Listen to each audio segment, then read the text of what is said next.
Coir का नाम आते ही लोगों के जहन में नारियल की रस्सी या फिर डोरमैट की तस्वीर आ जाती है, लेकिन केरल में कॉयर उद्योग से जुड़े लोगों ने अब नारियल के रेशे से आकर्षक चीजें बनानी भी शुरू कर दी हैं। इंडस्ट्री के इस बदलते ट्रेंड से कॉयर का एक्सपोर्ट भी लगातार बढ़ता ही जा रहा है, लेकिन इसके बावजूद इस उद्योग के लिए प्रशिक्षित कामगारों की संख्या लगातार घटती जा रही है। ये है केरल के अलापुझा जिले के रहने वाले शेंदप्पा का परिवार। इनके परिवार की जीविका चलती है नारियल के रेशे से बनने वाली रस्सियों से। शेंदप्पा का पूरा परिवार इस पेशे से जुड़ा हुआ था, लेकिन एक दिन उनके बेटे ने इस काम में हाथ बटाने से इनकार कर दिया। बेटे ने परंपरागत पेशे में आने से इनकार करते हुए केरल पुलिस में कांस्टेबल बनना स्वीकार किया। दरअसल ये नई तस्वीर है जो कि केरल के गांवों में अब नजर आ रही है। सालों से नारियल के रेशे से अपनी रोजी रोटी चला रहे इन श्रमिकों का मोह अब इस पुश्तैनी धंधे से भंग हो रहा है। अभी तो 6 साल हो गए। अच्छा, आपके बच्चे यहाँ काम करना चाहते हैं क्या? नहीं, हमारा वाइफ काम कर जाए, यही काम। बच्चे क्यों नहीं काम करना चाहते हैं? बच्चा पढ़ता है। दरअसल इनके इस पेशे से मोहभंग होने की 2 मुख्य वजहें हैं।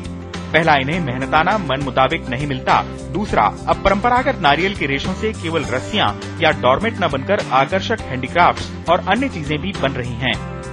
जाहिर है फैंसी चीजों को बनाने में ये सक्षम नहीं है। इसके अलावा कच्चे माल की कमी से भी इनका मोहभंग इस उद्योग से हो रहा है। कॉयर इंडस्ट्री इस ट्रेंड से चिंतित है। केरल सरकार इन लोगों को इस क्षेत्र में बनाए रखने के लिए लगातार प्रयास कर रही है। इसके लिए हाल ही में कॉयर श्रमिकों के मेहनताने 150 से 260 रुपए तक बढ़ाए गए हैं। 90% of the workers are women workers. They are getting only a very small amount as wages. We are giving more benefit to them. श्रमिकों के इस क्षेत्र से कम होने के बाद भी ऐसा नहीं है कि कॉयर प्रोडक्शन कम हुआ हो। कॉयर बोर्ड के एक्सपोर्ट के आंकड़ों पर नजर डालें तो ये साफ हो जाता है कि कॉयर एक्सपोर्ट हर साल बढ़ रहा है। 2010-2011 में जहां कुल कॉयर एक्सपोर्ट लगभग 307 करोड़ रुपए था, वहीं 2011-12 में बढ़कर ये 1052 करोड़ रुपए हो गया।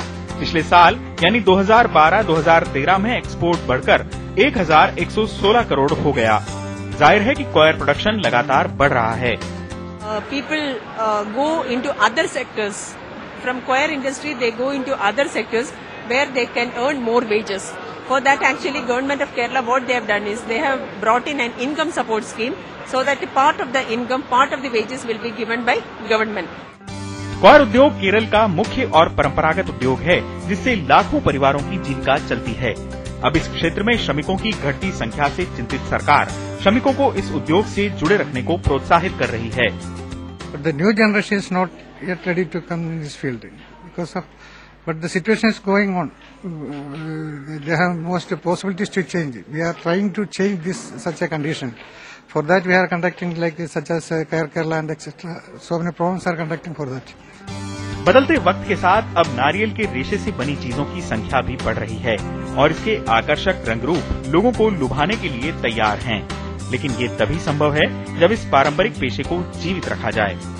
कॉयर प्रोडक्ट्स की मांग विदेशों में भी दिनों दिन बढ़ती जा रही है, लेकिन कॉयर इंडस्ट्री इन दिनों श्रमिक संकट से गुजर रहा है, क्योंकि जो पुराने लोग थे वो इस उद्योग को छोड़ के किसी और धंधे में जा रहे हैं।